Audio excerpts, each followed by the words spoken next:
And good morning. It is April 10th, 2021. If you're here, let me know in the comments. Let me know if you can hear it. The video looks like I'm shooting this on a potato. And the reason for that is I'm using the built-in webcam in my laptop because I am having a lot of errors with my Canon EOS M50. So I don't know if I'm going to have to get a new camera today or what the deal is, or if I'm going to be able to troubleshoot it and fix the problem. But either way, this is using the built-in webcam, so this doesn't look really good. Look at all the blurring up there. It's bad, but at least the audio is good, right? I don't know, and I don't know if this thing will let me switch cameras. Like if I hooked up a webcam, and I don't know if it let me switch right in the middle of the webcam or not. But Unky Joe is in the house. Good morning, Ressie. Everybody says the audio is great. That's good. Zach, good morning. At least we've got great audio. But yeah, what I'm looking at as far as the camera goes, it looks like when they put those beauty filters on, looks like the beauty filters that they automatically put on Instagram stuff.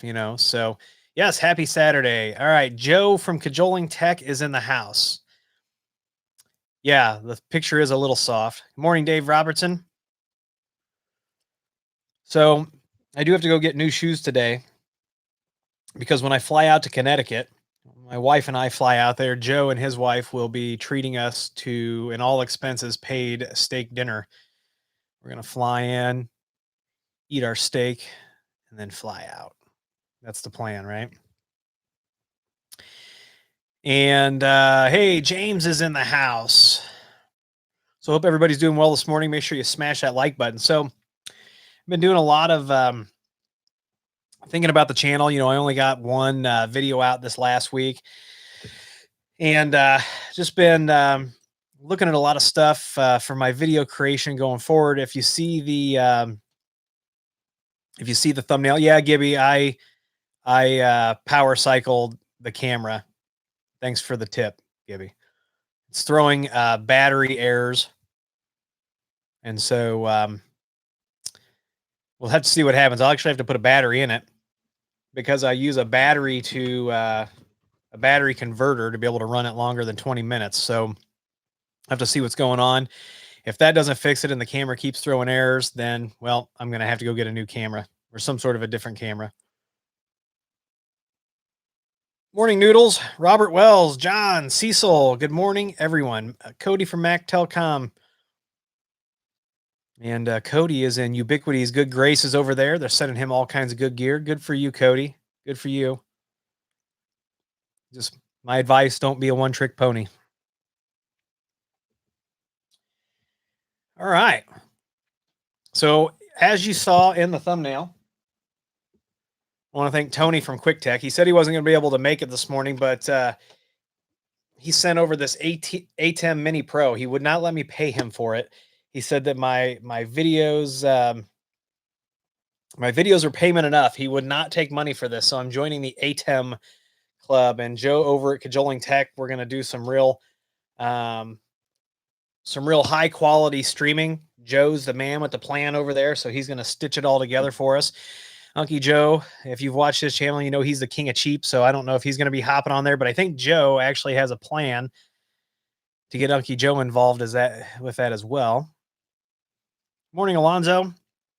Yeah, Zach, I'm going to take a look at the firmware on the camera, see if it needs to be updated, see if maybe this battery adapter is faulty, but it's been working so good. It's been working so good for so long that I'm just hoping that the camera is okay, because I'm not, to be honest with you, I'm not really in the market to buy a new camera at the moment, but I may not have a choice. So, what else is going on this week? Later today, I got to knock out a config on this MicroTik Hex S. So I've got a client where we're going to use this as the front end Open VPN router, and then We've got a couple hundred remote routers that are going to connect into this, and they're going to manage those. So that'll be nice. And so I got to work on that. I got a couple other projects I got to work on. I got to get my Synology hard drives that they sent. I got to get these installed, do the video on that. And I got a phone system that James and I have to box it up because after this live stream, I got to head to FedEx. I got to drop it in the post, and we'll see how long it takes to get there. It's going to a Canadian client, and apparently FedEx is the way to get things across the border into Canada efficiently. So we'll see what happens. Yeah, Joe says he has a King of Cheap box, so that must mean that he's got a way to get Unky Joe stitched into that as well, and all the other creators that we're going to bring on board this year in some of our live streams.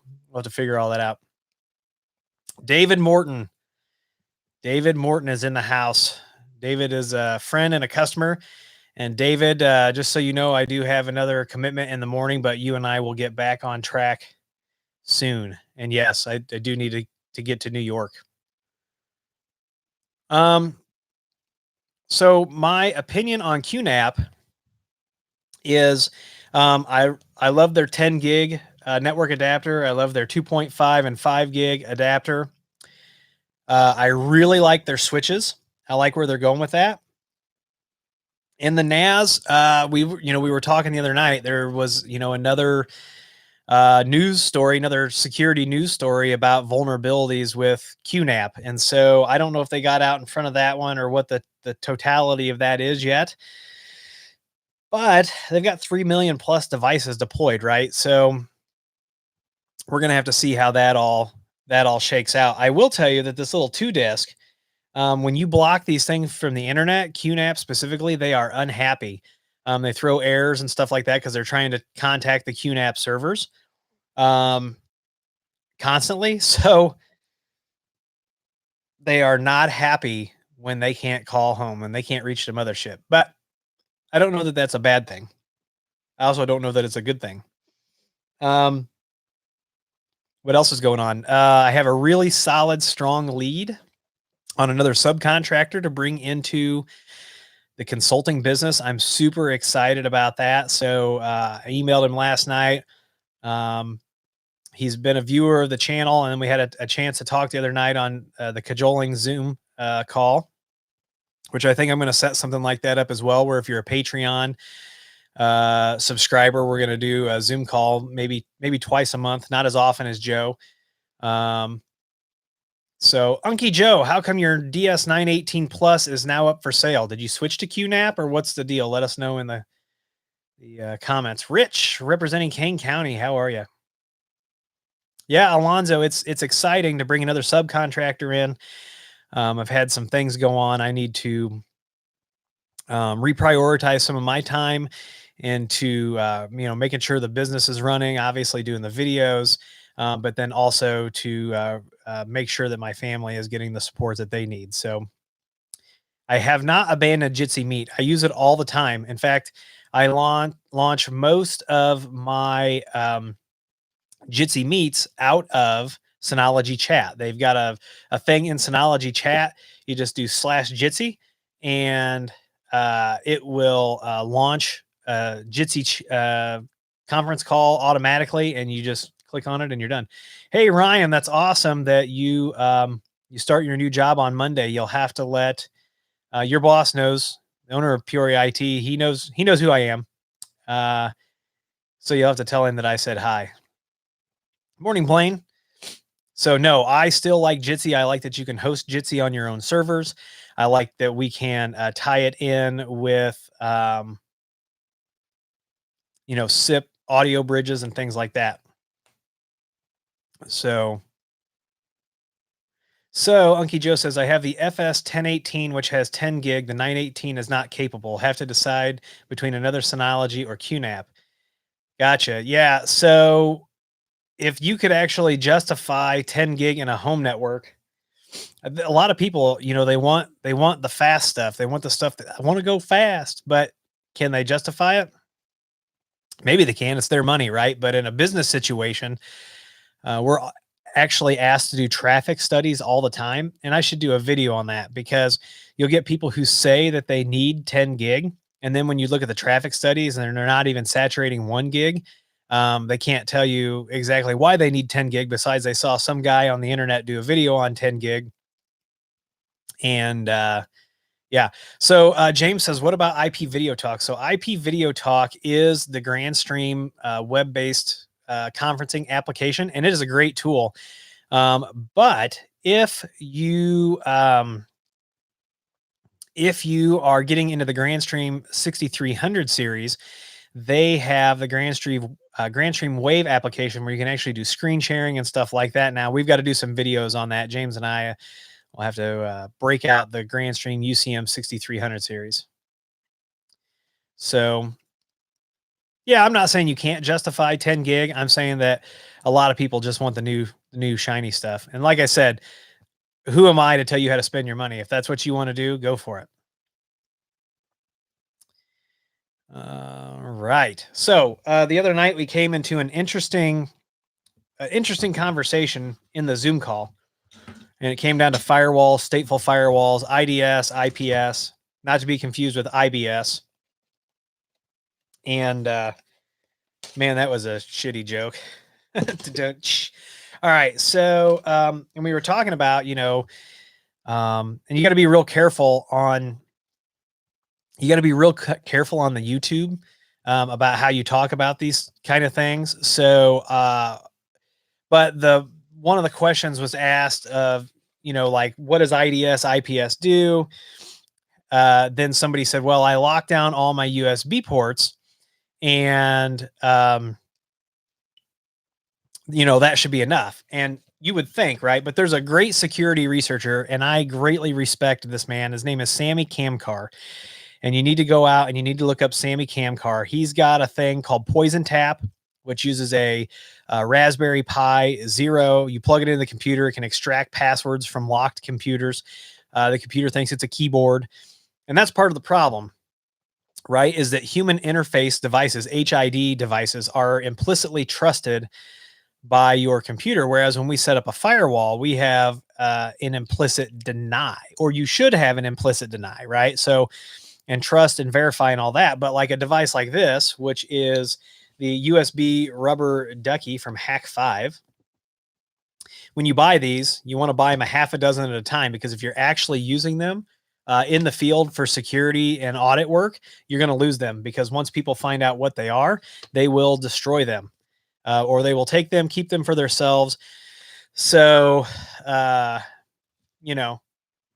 I'm not sure what this comment is all about.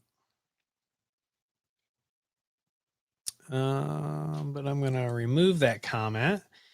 And then I'm also going to take care of that.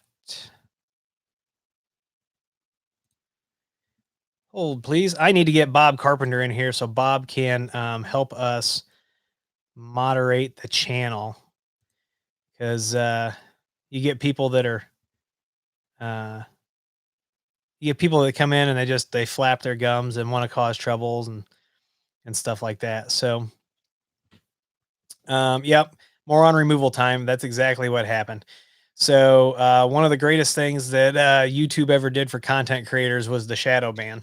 But anyway, yeah, the USB rubber ducky, if you're using these. So what this is inside of here. And let me take this one apart. It's it's basically a computer in a USB that you program payloads onto. And so you can see that this is what's inside the USB key. There's an SD card here that holds your payloads. But it's a computer, and when you plug it in, the computer it says hi to the computer, says I'm a keyboard. You should trust whatever I tell you. The computer goes okay, and then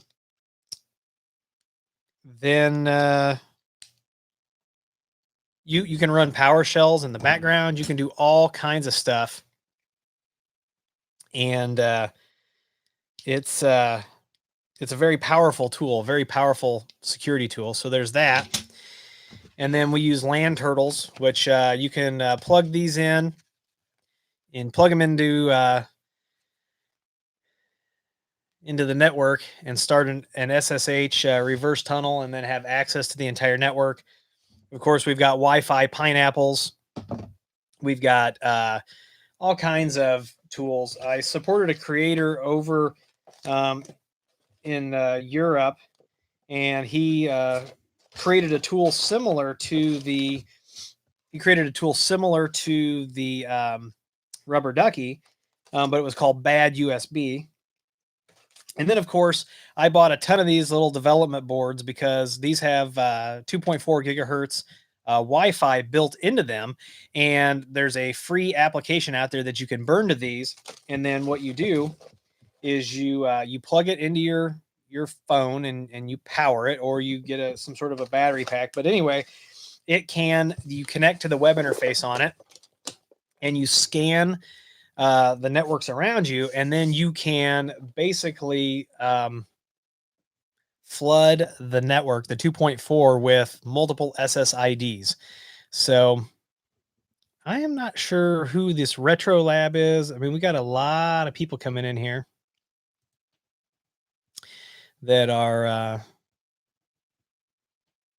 don't know who that is, but we will where's Bob Carpenter when we need him? I need to get him on here as a moderator. Ryan says there needs to be a rubber ducky that's in the tiny USB form factor, like a mouse dongle, harder to spot. Yeah, but holy cow, can you imagine cramming all of those electronics into that? So, all right, what else is going on today?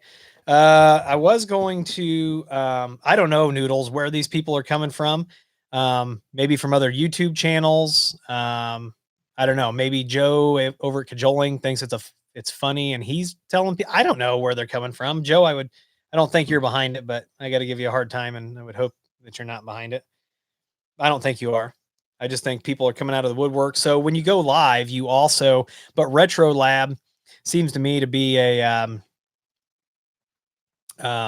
maybe IT. I'm not sure, but when you go live on YouTube, then there's a live channel so people can see all that. So yeah, I don't know where they're coming from. Jacob Johnson in the house. How you doing, Jacob? But I was going to power this on this morning, but the video quality is not.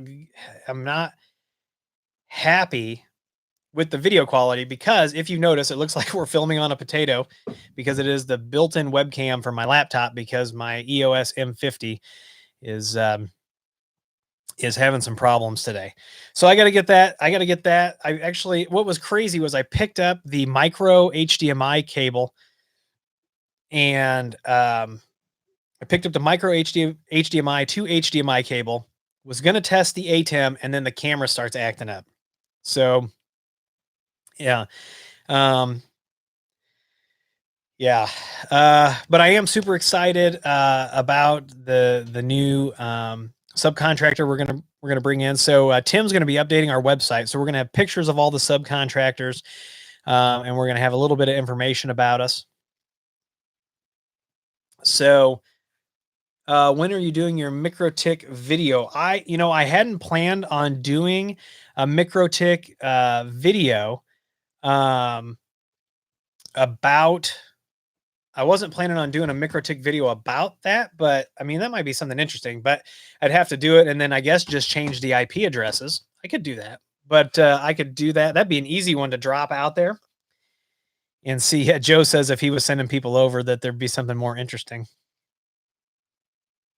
So AJ, the CEO, it's not that I'm not interested in the ATEM Mini Extreme, but all of my live streaming up until when we start using the ATEM is all done through a PC using now you got me all flustered and I can't remember the name of the tool, OBS Studio. And so Tony over at QuickTech sent me the Pro, and the darn guy wouldn't take any money for it, which kind of upset me, but I'll figure out how to pay him back because the videos are not enough. So I definitely want to get the Synology video filmed and out tonight. Maybe I'll do the MicroTik, but I'm going to try a new film style on the videos to try to shorten the videos a little bit. I've been watching some other channels that they just talk about how to um, kind of simplify your video and get your message across and things like that. So I'm gonna try that. David Morton says, I want to trigger a video playing from ATEM on a separate computer using the Stream Deck. Would the Raspberry Pi suffice as the video player, or should just buy a Mac Mini? Well, I would love to tell you to spend money on a Mac Mini, but the Raspberry Pi has more than enough oomph to go ahead and output an MP4 video. We do it all the time with digital signage, David. So you should be okay on that. Robert Wells says, do you know if the Dream Machine will ever support multi-site configurations? And Robert Wells, I would have to tell you that I don't believe that the Dream Machine will ever support multi-site configurations. I think they've made that pretty clear. There's a lot of speculation about a lot of gear that's coming out right now from Ubiquiti. They've released their own videos now, and they I think they've spent a lot of resources on those videos, but they've kind of leaked some of the future coming gear in those. I do think you're going to see a larger cloud key coming, a more robust cloud key, because I don't see that option going away. What I can see them doing is offering, an appliance to run that, and then starting to limit the amount of self-install that I'm not saying they're going to get rid of self-install. I don't mean that at all, but I think that you're going to see them start beefing up the offering so that when you're looking at it going, well, I could have this like appliance or I could host it, and we fix a lot of hosted controllers. Really, if you're not going to use a cloud key, you should be using Hostify. I do have an affiliate link down below. Riley over there has built a hell of a business, and they do what we used to do, where we would vet all the releases against, controllers that had multiple sites and all these different devices. And it's his bread and butter. That's his whole livelihood. And right now, Riley Chase over at Hostify is doing it better than anybody else. So check out, Hostify if you're doing hosted Unify. The link's down below, and I'm going to do a video on Hostify, but nobody does it better at this point. I wouldn't even say that we could do it better. I think that Riley and his team have perfected hosting Unify.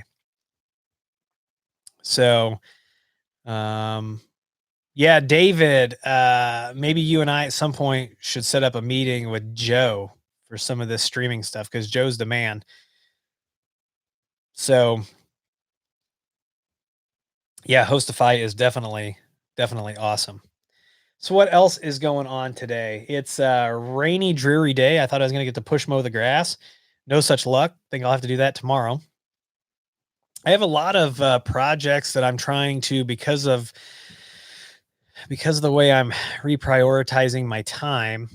I'm moving things around, so it's going to be great to have another subcontractor on board, because I need to be doing that. Oh, and my garbage bill is going to be in the mail today, so I'll have to pay the garbage bill, and got to pay postal box, all that good stuff. So a glimpse into the exciting world of a regular dude who has a YouTube channel. So pay my own bills, drive myself places. Nothing exciting. Gibby says, I have hosted our controller for 8 years now and never had problems, because I don't upgrade until they are up in their versions. And Gibby, I'm not saying you don't do a great job, but I'm saying that Riley Chase and his team at Hostify have it perfected at this point. Yeah, Ryan Sharp is not too far from here, and the rain did kind of come out of nowhere. They were kind of calling for it, but Doug Dodge is in the house. Good morning, Doug. Doug has given me some ideas that we're going to try to put into play probably in Q3 of this year. So watch out for that. I got to get some videos done building up to that. I got to get my new subcontractor onboarded, and we're going to be we are, man, The comments are crazy today. I haven't had to use the ban hammer like this in a long time. I've now hidden 4 users this morning and just removed a ridiculous amount of comments. So Synology has to, so let's talk about Ubiquiti. So for the, I have a lot of Wi-Fi going around here because of the testing and all that stuff.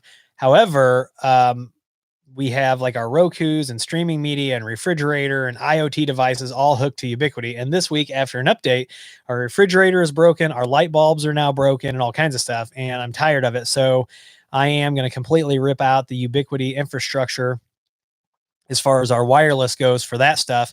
And I am going to throw the Synology in for that. And maybe I'll do a mesh video on that. But yeah, Synology needs to get a 1U appliance with some 10 gig NICs. So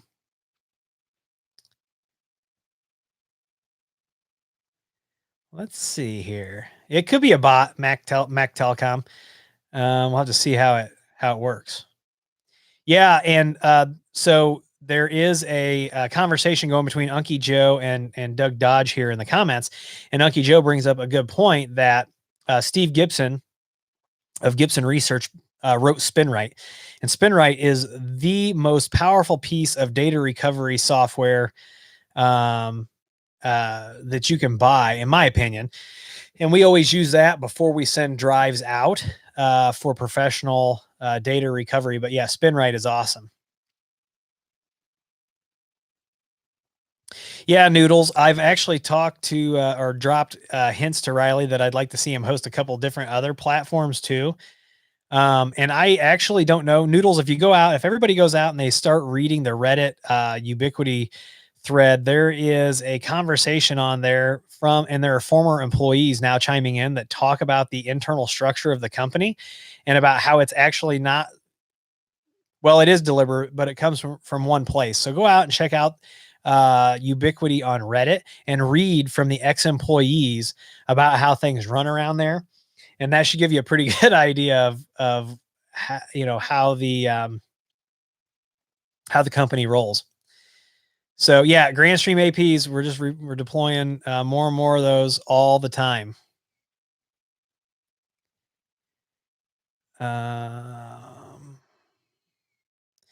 Yeah, so Steve Gibson actually, him and I did have a Twitter back and forth a few years ago, and he tweeted out some of my videos, sent people over to check out my Edge router videos, and he's pretty influential, but he's a busy guy, right? So I don't, I've tried to reach out another time, and he never did get back with me. So, but I understand being busy. So TN Bighorn says, that was my question, Willie. Is it time to eradicate the Ubiquiti equipment I have? I don't know that that's such a, I don't know that it's time to eradicate it, but I think if you're using it, it's like any other vendor. If you're using it where, it's appropriate. So Ryan was saying something about the cost of SpinRite, and it's not that expensive, actually, if you're in the data recovery business or you have data, if you have let's see here, information that's important to you that you need to recover. $89 for the best piece of data. That is inexpensive as all get out. And so, and if you own a different version, then it's only $69. If you own an older version or a newer version than that, it's $49.29. $89 is a steal in the world of data recovery. Yes, I am having problems with my Unify, and I am going to be fixing it today. Well, and the other cool thing, Noodles, about the Reddit is, yes, there are some people on there who are obviously loyal to the brand that run the actual Reddit, but people can actually say a lot more things freely on Reddit, and Ubiquiti can't remove them.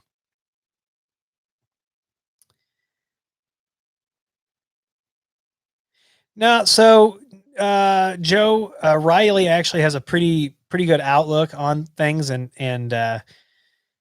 he's not worried really, because he thinks that they would be shooting themselves in the foot if they got rid of the self-hosted controller. Hey Doug, shoot me an email, and then we can go from there on the consulting stuff. So I'll have to, for a single hour, I've got to send you over a special invoice for that, for consulting. Let's see, Aruba. The problem with Aruba Instant On is when I first started using it, you couldn't do VLANs on the APs. What good are all these? What good are these if I can't do VLANs, right? Let's see here. Yeah, SpinRite is worth every penny.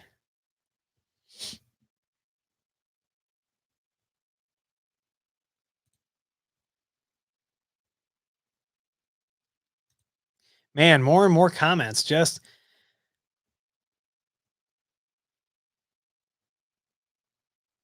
let's see here.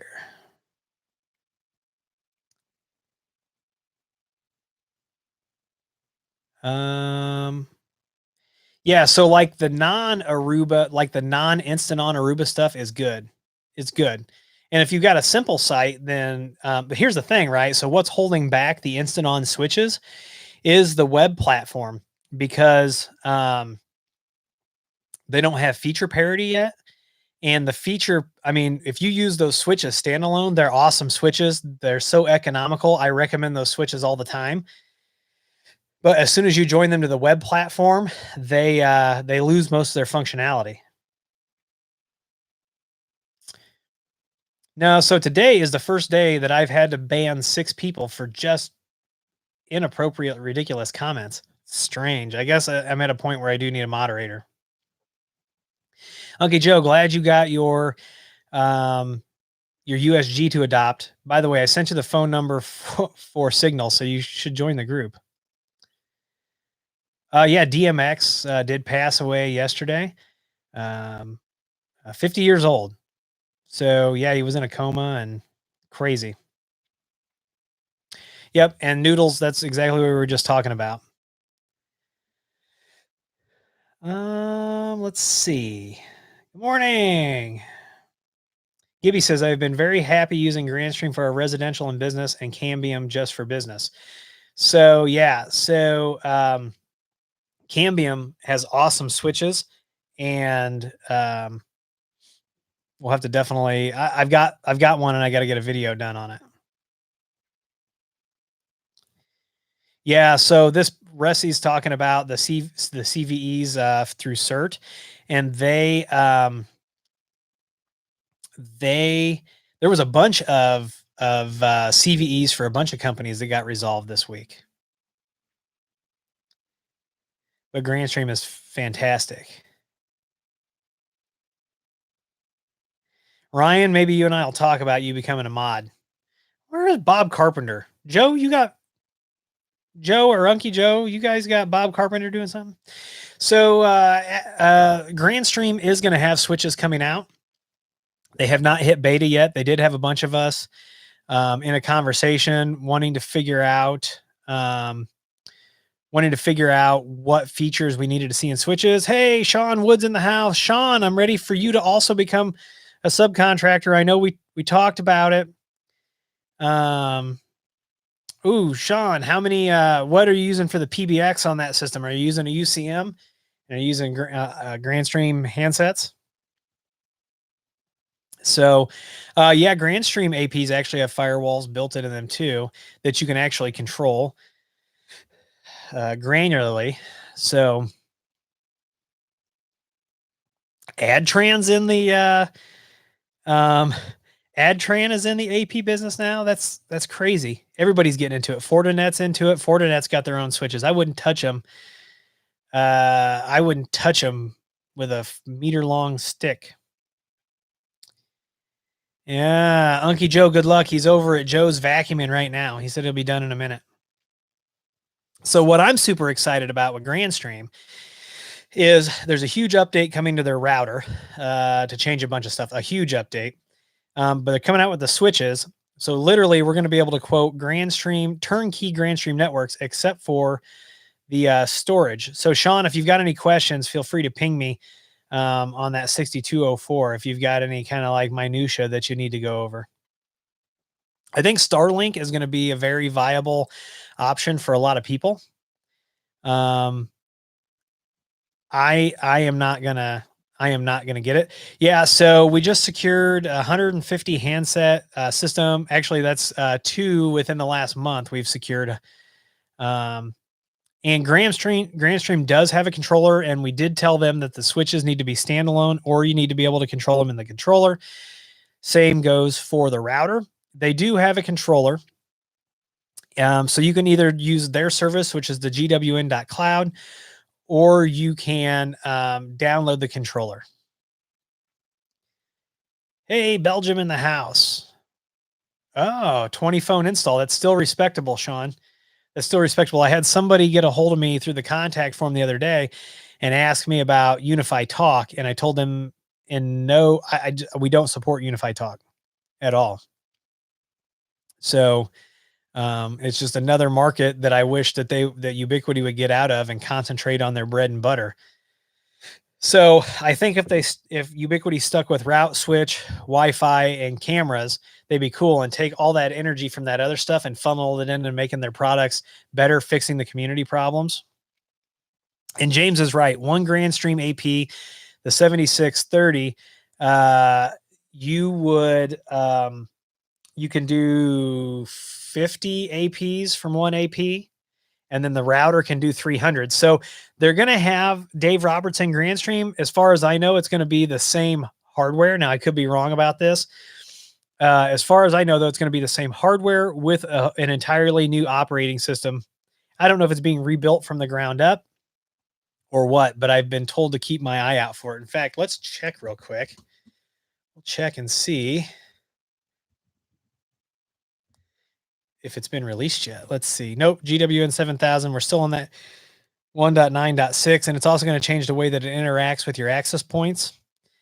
So what's out in beta right now? So there is a UCM 6200 series and 6500 series beta firmware, which I think I'm running that. It introduced local call blocking, right? So that if you have two phones on the same UCM and you don't want them to be able to call each other, you can now do that.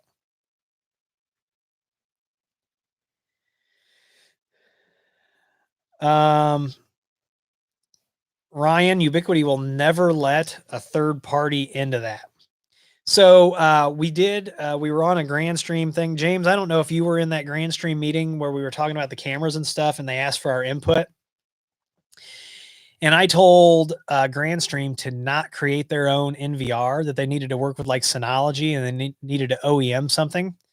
And so if they OEM'd it, that would be perfect. So basically, once they have switches, once Grandstream has switches out, we're going to be able to ship router, switches, access points, phone system. The only thing that's not going to be them is going to be the storage, which would then be a Synology or a QNAP. So literally, we're going to have very optimized installations, and there's going to be no more of this finger pointing going on between vendors. So Ryan Sharp says, being too much like Apple. Well, the CEO is actually an ex-Apple employee. So funny how that works, right? But we use ecosystems where we can use other cameras and things like that. Yeah, Sean, keep your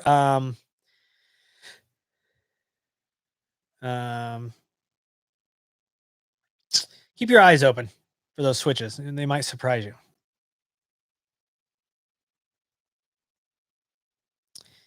Let's see here. Doug says, Willie, while going through a lot of YouTube videos, it occurred to me that a lot of them could also be condensed down quite a bit. Would it be appropriate to ask folks what they think? Well, I've been kind of looking at it. So sometimes in the videos, what I've been trying to do, or what I'm going to try to do, is I'm going to cut out quiet spots that are not appropriate to the video. I'm going to change the intro. I'm going to change the outro, and we're going to try it this weekend and see how it works. So And then Doug, based on some of the conversations that you and I have had, I've got some videos coming out based around that. So I'm pretty excited about that. All right. So I don't know where everybody else is at today, what the weather's like. I'm wishing the sun was out, but let's see. It looks like I got some people emailing me looking to get on the calendar here, so I got to get that all straightened out this morning, get all my appointments lined up, and things have gotten moved around a little bit, so it'll be great bringing on another subcontractor. That's hilarious. Yeah. So David Morton was actually the one who suggested that everybody watch my videos in double speed. So, so Sean, I did have the RV 345P, but then I've also got an ISR here. JC, you telling Ubiquiti not expand and Grandstream got this bunch of stuff. Yeah, but see, here's the difference, right? Grandstream's doing it a little differently. They're not going to lock you in where you've got to use, their controller. And they started with voice first, right? So Grandstream's bread and butter is voice. Then they saw that people weren't able to do, that other vendors were having a difficult time doing voice over Wi-Fi. So then they came out with the Wi-Fi, and now that's part of the solution. And so what they're doing is they are building the network components as they need them, and they're optimizing voice and collaboration. And then the security is baked into that as well. So they're coming at it from a different aspect, and they're slow rolling it. You'll notice that there's not a bunch of different Grandstream stuff out there that they are end of lifing, and that they're you've got a bunch of junky firmware that's causing things, causing problems. It's a different model. So looks like it's rainy in Nashville.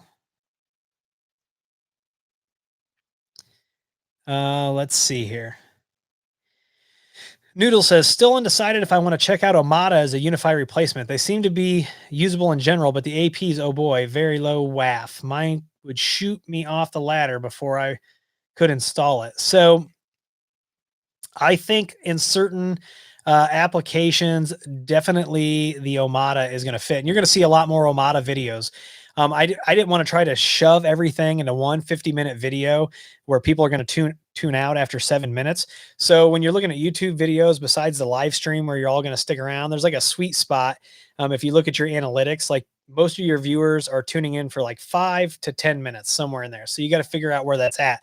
And a 50-minute video is just too long. People are jumping around, they're clicking around anyway.